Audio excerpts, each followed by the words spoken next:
Chers amis astronomes, bonjour, bienvenue sur la chaîne Fred l'Astronome. Je suis Frédéric Bertoni et j'espère que vous allez bien.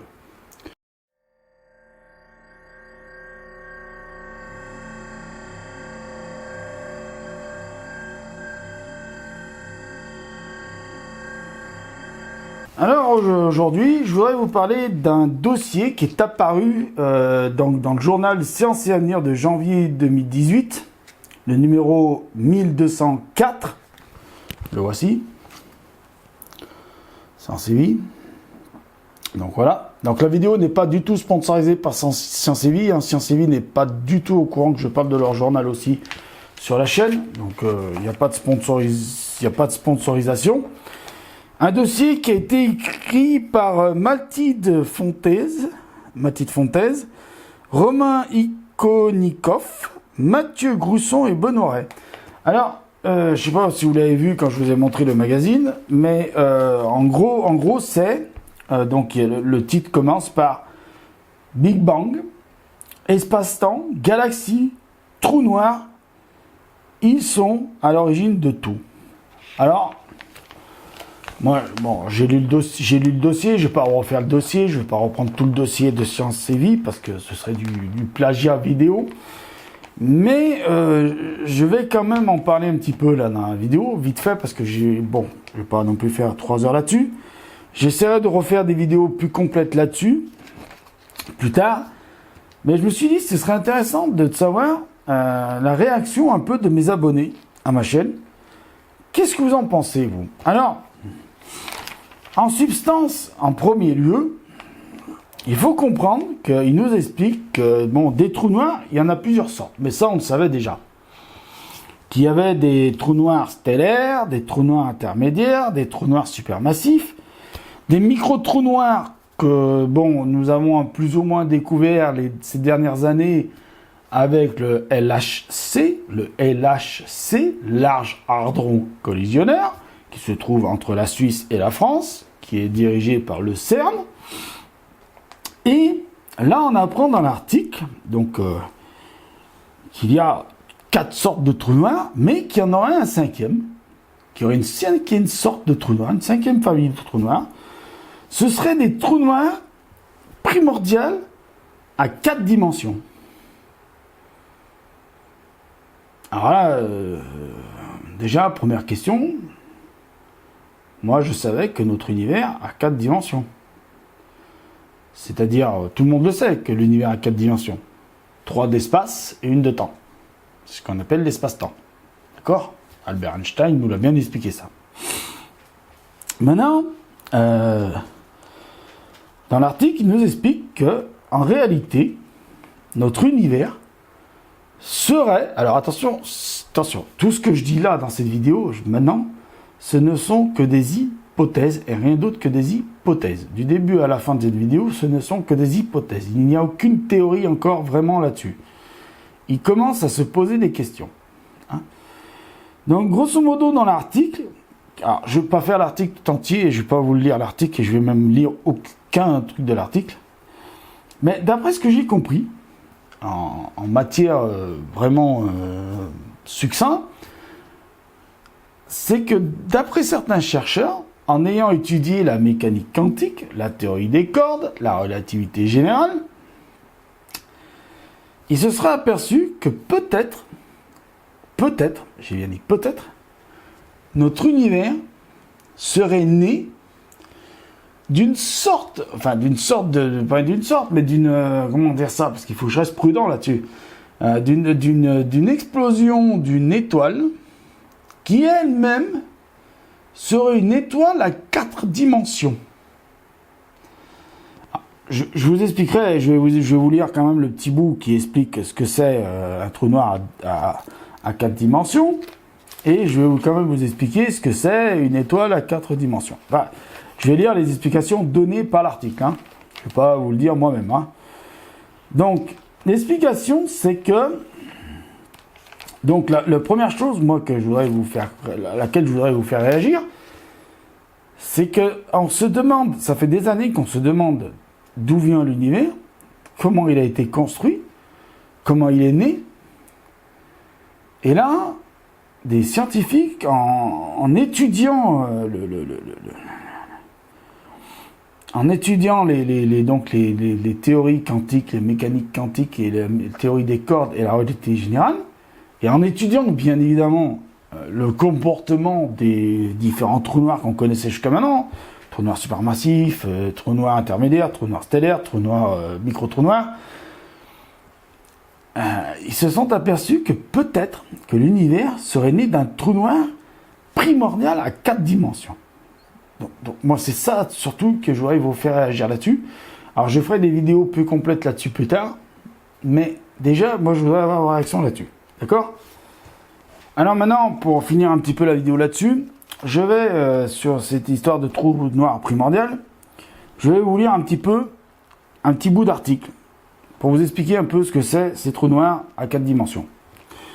Quelque part dans l'univers, une étoile géante à court de carburant nucléaire arrive en fin de vie.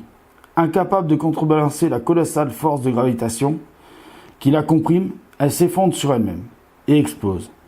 Alors que ses couches de matière externe sont expulsées, son cœur s'écroule sur lui-même. Les restes de cette étoile morte sont devenus un trou noir. Vu de l'extérieur, il n'a plus rien, seulement un horizon, une surface au-delà de laquelle tout est irrémédiablement avalé. Ce type d'événement est bien connu des théoriciens, sauf qu'ici, l'étoile moribonde qui a implosé n'a pas eu seulement donné naissance à un trou noir. De ce trou noir a émergé notre univers.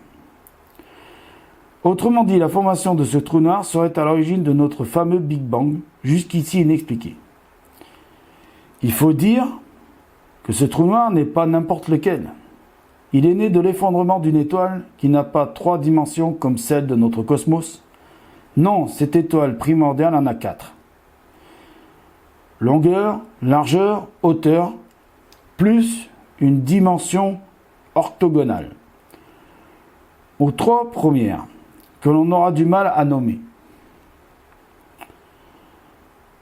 Et notre monde serait issu de l'explosion de cette étoile quadridimensionnelle.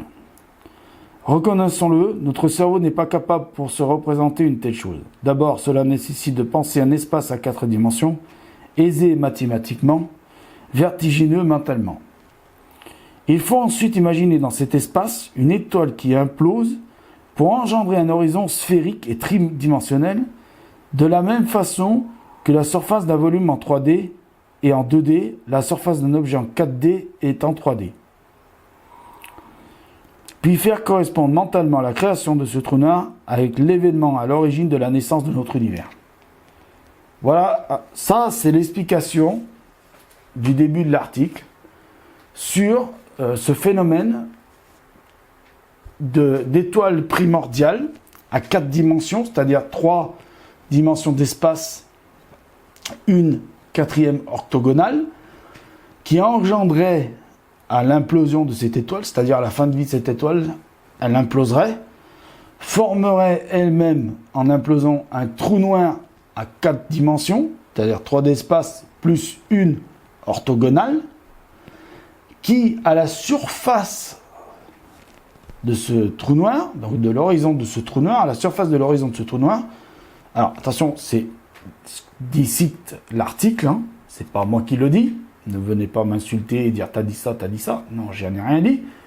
C'est ce que l'article dit et c'est ce que j'en comprends moi-même de l'article. Sur cette surface, donc, on serait en fait sur la surface de ce trou noir, c'est-à-dire sur la surface de l'horizon des événements de ce trou noir, se trouverait notre surface à nous, à 3 dimensions, enfin en 3 dimensions, mais de 4 d'espace-temps. Voilà, c'est grosso modo, c'est comme ça que, d'après eux, notre univers serait né. Alors, je rappelle, tout ce que je viens de dire jusqu'à maintenant, ce ne sont que des hypothèses, uniquement des hypothèses, et rien que des hypothèses.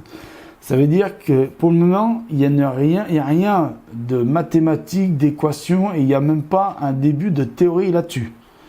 C'est simplement une réflexion faite par rapport à des observations de la théorie des cordes, de la mécanique quantique et de la relativité générale.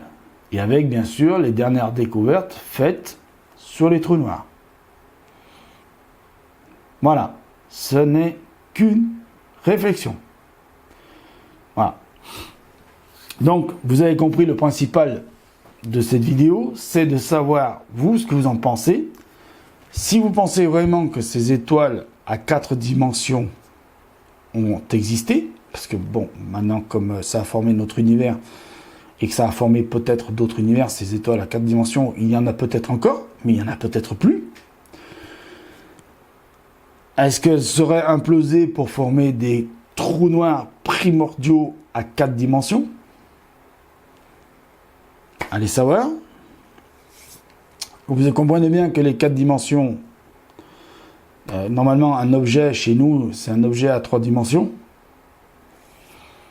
Hein, longueur, largeur, hauteur. On a 3, nous on est dans un monde à 3 dimensions. Donc imaginez qu'il y aurait une 4e dimension pour décrire un objet, et qu'en plus cette 4e dimension, elle est par rapport aux autres orthogonale. Donc vous imaginez le truc que ça fait dans le... ça nous fait chauffer le cerveau, là. On a le cerveau qui est en train de brûler, là. Donc c'est quand même quelque chose d'énorme de réfléchir à ça. Vous imaginez, l'univers serait né d'une étoile elle-même, d'une étoile primordiale elle-même à 4 dimensions, avec 3 dimensions d'espace et une dimension orthogonale, qui aurait formé un trou noir primordial à 4 dimensions, qui lui-même aurait donc 3 d'espace et une 4e d'espace, mais orthogonale, et que notre univers se trouverait à la surface, donc d'après ce que je comprends, se trouverait à la surface de l'horizon des événements, qu'il y aurait une surface en 2D où notre espace serait en 3D, en 4D dessus. Donc 3D d'espace, mais 4, puisqu'il y a la dimension de temps. D'accord? Voilà. Donc je sais que ça va être très compliqué pour certains de comprendre ça, de réfléchir à ça et de se dire tout ça. Mais si vous voulez vraiment avoir tout l'article, je vous conseille le Science et Vie de janvier. Il doit être encore en kiosque, hein, vous devez pouvoir le trouver chez votre marchand de journaux, ou même sur carrément sur le magazine, enfin sur Internet pour Science et Vie. Donc voilà, donc c'est le numéro 2018 de janvier. Donc c'est le numéro 1204. Voilà. Bon, il coûte 4,50 €, c'est pas très cher. Hein. Voilà, Science et Vie, très bon magazine. Voilà. Donc je vois qu'il me reste très peu de temps pour vous dire au revoir. Donc je vous dis au revoir. Mettez l'oculaire, car là où il y a plein de choses à voir. Prenez soin de vous. Merci d'avoir regardé cette vidéo. Réfléchissez à ce que je viens de vous dire.